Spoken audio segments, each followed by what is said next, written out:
Muy buenas tardes, cuando son ahora mismo las 6:30 de la tarde, prácticamente damos la bienvenida a nuestro compañero Juan con el espacio un poco derecho de Marín y Mateo Abogados. Muy buenas tardes. Buenas tardes, José, ¿qué tal? ¿Cómo estás? Un gran saludo a ti y a todos tus oyentes. Muy bien, igualmente. Bueno, hoy tenemos un tema muy interesante, Ujú. que es nosotros qué aspectos importantes a tener en cuenta en un contrato de arrendamiento de vivienda, ni más ni menos. Eso es, José. Pues hemos elegido esta vez este asunto porque muchas de las cuestiones que nos entran es sobre el arrendatario no me paga la renta, el arrendador no me devuelve la fianza. Es decir, es algo muy puntual. En cambio, queremos hacer un estudio del contrato de arrendamiento para intentar, si no reducir al 100%, por lo menos reducir en la medida de lo posible los inconvenientes que puede tener esto debido a las cláusulas que se pueden insertar. Cabe recordar que en alguna ocasión hemos comentado que la ley de arrendamientos urbanos deja bastante margen de maniobra a las partes para incluir las cláusulas que crean convenientes siempre y cuando no sean contrarias al ordenamiento jurídico. Entonces, en primer lugar, cabe hablar de lo que es identificar a las partes, tanto arrendador como arrendatario. ¿Por qué? Porque en un futuro, si tenemos que demandar, evidentemente tenemos que saber a quién dirigirnos, tenemos que saber quién demanda y a quién se demanda. Otro aspecto importante es, evidentemente, identificar el inmueble para que no haya ningún tipo de problema, ya no en la demanda, sino cualquier tipo de problema en un futuro. Y la fecha, que aunque esto sea casi de perogrullo, hay veces que se olvida la fecha, pero bueno, esto no tiene mayor importancia porque se puede acreditar con los pagos desde cuando se ha formalizado ese arrendamiento. Cuando finaliza el contrato de arrendamiento, cuando finaliza ese arrendamiento, suelen surgir discrepancias en cuanto a los desperfectos que tenga ese inmueble. Entonces es muy importante en el contrato de arrendamiento indicar que se ha inspeccionado el inmueble a la plena satisfacción del arrendatario, en este caso, cuando se va a comenzar el contrato de arrendamiento, e insertar fotografías del estado del inmueble como se arrienda. De esa manera, el arrendador en un futuro podrá acreditar el estado del inmueble para poder demandar los daños ocasionados por el arrendatario. Y, al contrario, cuando finaliza un contrato de arrendamiento, también se tiene que firmar un documento como que ha finalizado ese contrato de arrendamiento. Normalmente las personas no hacen este documento y es importantísimo. Hay veces que simplemente quedan en el mismo inmueble, dan las llaves, se da por finalizado. No, error. Hay que firmar un documento como que ha finalizado el arrendamiento. ¿Por qué? Porque nos podemos encontrar con la situación que no se ha firmado esa finalización del contrato, nos podemos encontrar con que el arrendador nos va a reclamar una renta. Nosotros vamos a decir, nosotros ya no estamos viviendo allí, pero cuidado, el arrendador puede acreditar que el inmueble está arrendado, pero nosotros no podemos acreditar que ha finalizado ese arrendamiento. Entonces es fundamental firmar ese documento como que ha finalizado el arrendamiento y a su vez también insertar fotografías de cómo se entrega ese inmueble, cómo se devuelve la posesión al propietario ese inmueble. Lo mismo, fotografías, primero para poder acreditar el arrendador cómo ha arrendado ese inmueble y posteriormente para acreditar el arrendatario en qué circunstancias ha entregado la posesión del inmueble al propietario y a su vez también que se indique que el propietario lo ha examinado a su entera satisfacción. No obstante, andando un poquito más en el tema, en cuanto a la fianza, el arrendador tiene 30 días para poder inspeccionar el inmueble a su entera satisfacción. Es decir, bueno, tiene 30 días para poder devolver esa fianza y los tribunales entienden que esos 30 días es para que el arrendador pueda examinar el inmueble a su entera satisfacción para evitar que posteriormente surja algún otro detalle, algún otro desperfecto que no pueda reclamar. Cabe también hablar de la duración del arrendamiento.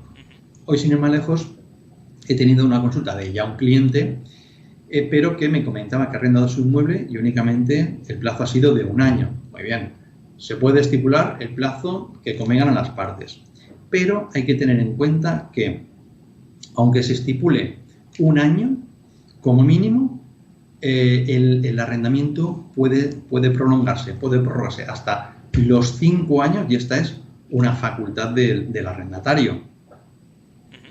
En cuanto a la prórroga de hasta 5 años, ¿por qué indicas que es facultad del arrendatario?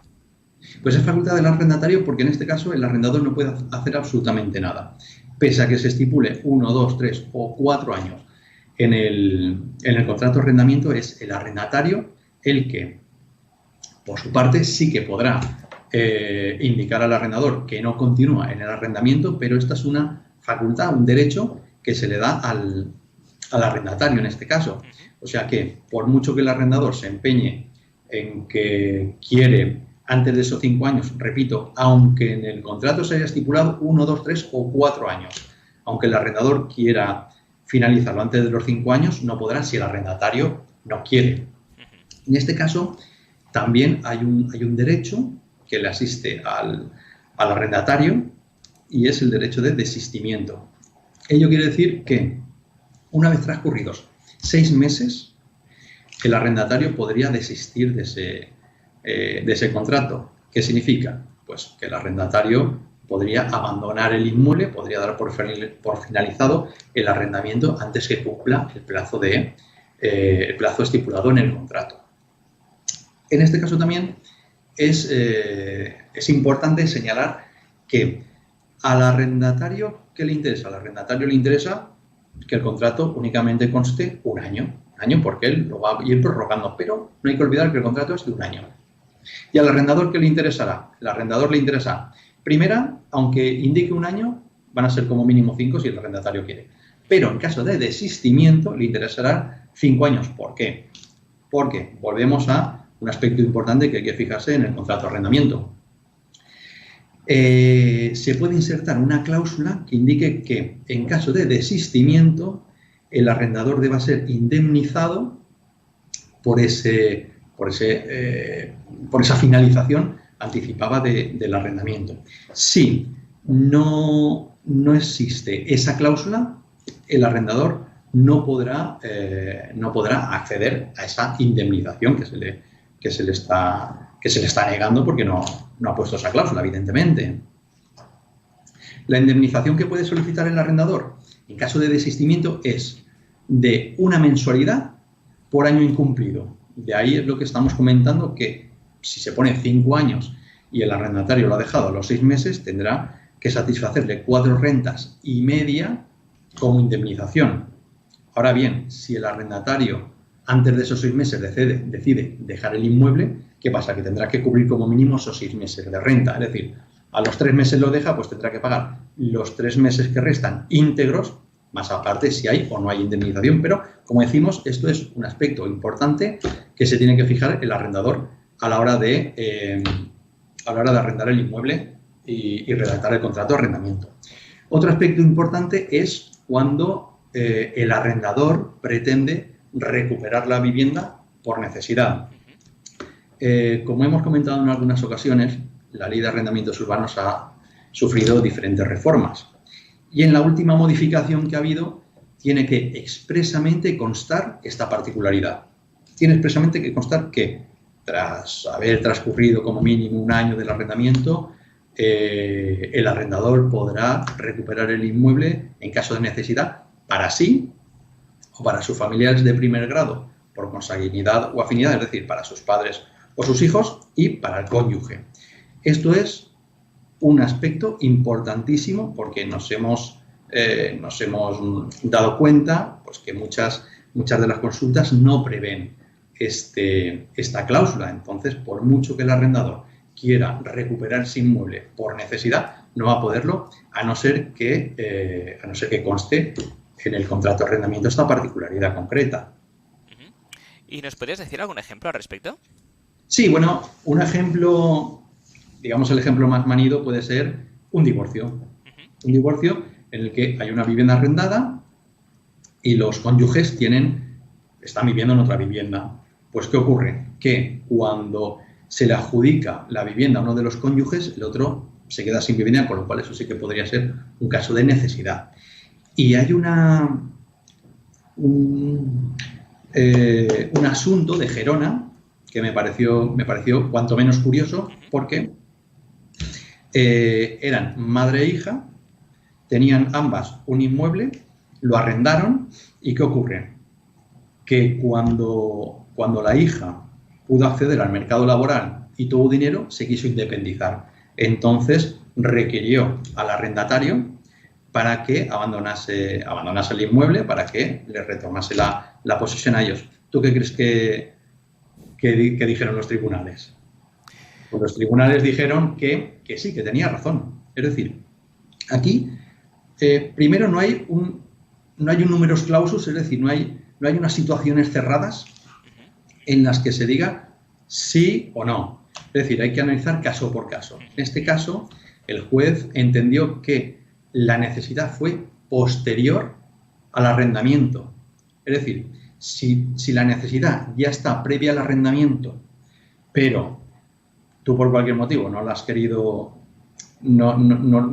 tomar la posesión de ese inmueble y has preferido arrendarlo, no hay una necesidad. ¿Por qué? Porque la necesidad era previa, pero cuando la necesidad es posterior, como en este caso, que accedió al mercado laboral, tuvo dinero y se quiso independizar, pues nada, que decía algo así que para poder la persona independizarse, para poder tener una vida totalmente alejada de su madre, sí que era una necesidad. Entonces, en este caso fue curioso, porque hay otros casos en los que si la necesidad era previa, como decimos, cuando, por ejemplo, se está en un inmueble arrendado y en cambio tú tienes un inmueble y lo quieres arrendar.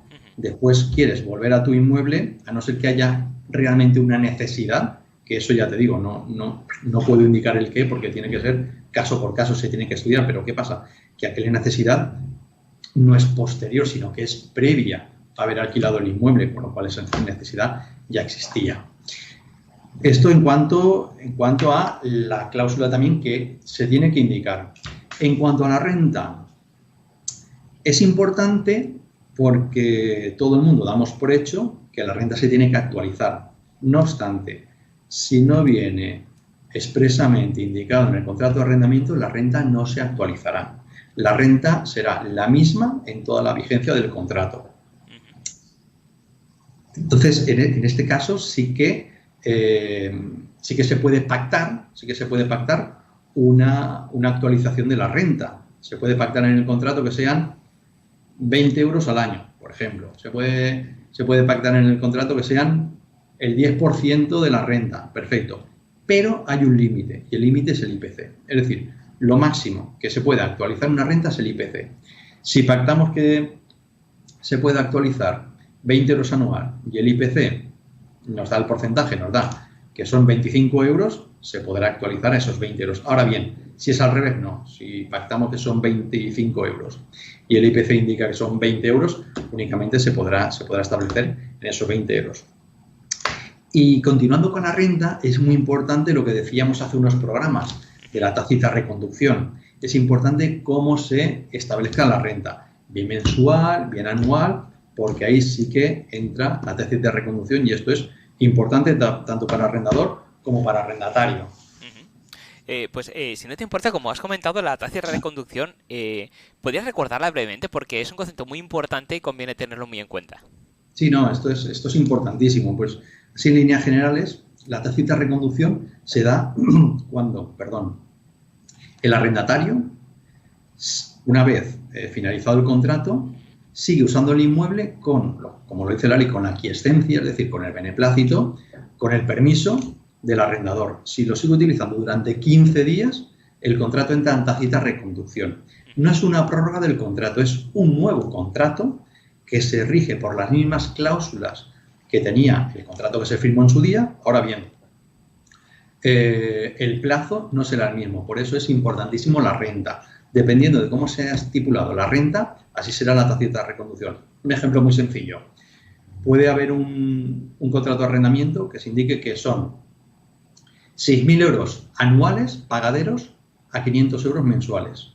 Aquí la tácita de reconducción será un año. ¿Por qué? Porque se ha estipulado que son 6.000 euros anuales, independientemente que se paguen mensuales, se paguen quincenales o se paguen semanales, da igual. Ahora bien, si el contrato indica que son 500 euros mensuales pagaderos del 1 al 7 de cada mes, entonces aquí la tacita de reconducción será de un mes. ¿Qué ocurre? Que con toda probabilidad al arrendatario le interesa que indique 6.000 euros anuales pagaderos, 500 euros mensuales, y al arrendador le interesará evidentemente indicar que son 500 euros mensuales pagaderos del 1 al 7. ¿Por qué? Porque dependiendo de, como decimos, el plazo que se ha indicado, será la tacita de reconducción. Otro aspecto importante, José, que no me gustaría dejar nada en el tintero, es el subarrendamiento. Actualmente y en fechas anteriores también, y sin duda posteriores, por la situación económica, hay muchas personas que arriendan un inmueble y después subarriendan habitaciones. ¿Está permitido? Sí, está permitido. Ahora bien, el arrendador tiene que, de manera expresa, autorizarlo por escrito. Pero nos podemos evitar este trámite si ya en el contrato se indica que se permite al arrendatario subarrendar parte del inmueble. Un subarrendamiento no es un arrendamiento 100% del inmueble. Esto no está permitido. Lo que está permitido es subarrendar pues, habitaciones del inmueble. ¿Qué ocurre? Si se tiene confianza, pues evidentemente se indica en el contrato, por ejemplo, en el caso de dos hermanos, que un hermano esté en el inmueble de uno y dice, pues oye, vamos a firmar un contrato de arrendamiento, más que nada para legalizarlo todo y que esté todo correcto. Y, bueno, ya en el contrato te permito que tú puedas subarrendar. ¿Que no confianza? Pues entonces no se pone nada en el contrato, o incluso se puede indicar en el contrato, aunque la ley lo dice, pero se puede indicar en el contrato que en caso que el arrendatario quiera subarrendar cualquier tipo de habitación, deberá pedir permiso escrito y expreso al arrendador, o simplemente lo contrario, no se permitirá subarrendar a no ser que se le pida permiso escrito y expreso al arrendador. En cuanto a los gastos del inmueble, que también hay muchas dudas respecto a esto, es evidente que el arrendatario deberá correr con los gastos que sean susceptibles de individualizarse, como puede ser individualizarse en un contador, como puede ser la luz, el agua, el gas. Esos gastos evidentemente van a ser sufragados por el arrendatario. ¿Y qué ocurre con los gastos de comunidad y con los gastos de IBI? Pues con los gastos de comunidad y de IBI correrían a cargo del arrendador, a no ser que expresamente en el contrato indique que el arrendatario correrá. Es decir, estas cláusulas no son abusivas o no son nulas, ni muchísimo menos, se pueden insertar siempre y cuando ambos estén de acuerdo. El arrendatario podría cubrir también esos gastos de IBI y de comunidad de vecinos. Si en el contrato indica que el arrendatario debe cubrir estos gastos y no los cubre, ¿qué ocurre? Que tanto la comunidad de vecinos como el ayuntamiento irán frente al arrendador. ¿Por qué? Porque es el obligado, en un caso el obligado tributario, el sujeto pasivo en el caso del IBI, y en el caso de la comunidad de vecinos es el propietario del inmueble, con lo cual es el responsable. Tanto en un caso como en otro se le reclamará al arrendador, pero el arrendador, si en el contrato ha estipulado esta particularidad, el arrendador podrá reclamar al arrendatario. Pero hay que tener muy claro que si no paga, el obligado al pago, tanto de IBI como de comunidad de propietarios, sería el arrendador. Y en cuanto a la venta de la vivienda arrendada, también hay dudas en cuanto a si el inquilino tiene algún derecho. Pues sí, el inquilino tiene un derecho, que es el derecho de adquisición preferente. Este derecho se puede dividir en dos: el derecho de tanteo por un lado y de retracto por otro lado. El derecho de tanteo surge previo a la venta, es decir, el tanteo es ofrecer lo mismo que ofrece un comprador. Si te estoy ofreciendo 60, pero otro comprador te ofrece 70, pues tú me lo tienes que comunicar para que yo como mínimo tenga posibilidad de igualar esa oferta. Y el derecho de retracto surge posterior a la venta, es decir, tú no me has avisado a mí que vas a vender el inmueble, yo estoy arrendado, Resulta que yo me he enterado, pues oye, esta venta la voy a echar atrás. ¿Por qué? Porque tengo el derecho de retracto. También es importante señalar que para inscribir una compraventa en el registro de la propiedad, si el inmueble está arrendado, se tiene que justificar de modo fehaciente que el inquilino ha sido avisado de esta posibilidad y ha renunciado a este derecho. E incluso en el contrato, esto también es importante, sobre todo para el arrendador, en el contrato se puede indicar una cláusula que diga que el arrendatario renuncia a este derecho de adquisición preferente. Yo creo, José, que hemos dado un repaso bastante amplio a todo lo que es el contrato de arrendamiento. Cuidado, como se suele decir, son todos los que están, pero no están todos los que son. Es decir, se puede, como he dicho al principio del programa, la ley de arrendamientos urbanos deja un margen amplio de maniobra a las partes siempre y cuando respeten la ley. ¿Por qué? Porque se pueden incluir cláusulas como, por ejemplo, la tenencia de mascotas, si sí, si no. Es decir, siempre y cuando esté todo conforme al ordenamiento jurídico, no habrá ningún tipo de problema en este aspecto. Estupendo. Y algún tema tan interesante que comentar sería quizá la actualización de la renta. ¿Se puede pactar una cantidad o porcentaje? Sí, José, es lo que hemos comentado. Sí. Se puede pactar tanto una cantidad como un porcentaje.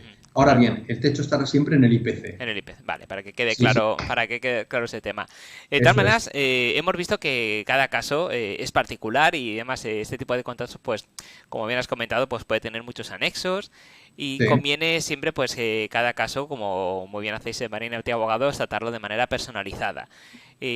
Dado que sois grandes expertos, a la vista está en este tema, cuéntanos si alguno de nuestros oyentes tuviera alguna duda y quisiera contactar con vosotros, ¿cómo lo podrían hacer? Pues mira, lo podría hacer mediante el teléfono al 96 320 28 76, mediante el formulario de contacto que encontrará en nuestra página web, marinimateoabogados.es, o también mediante acudir personalmente al despacho, y estamos en la calle de Don Juan de Austria, número 38, sexto piso, puerta 10. Estupendo, pues muchísimas gracias, un placer como siempre, nos vemos y escuchamos en el próximo programa. Muchísimas gracias a ti, José, un placer también y un abrazo a todos tus oyentes. Hasta luego, buenas tardes. Hasta luego.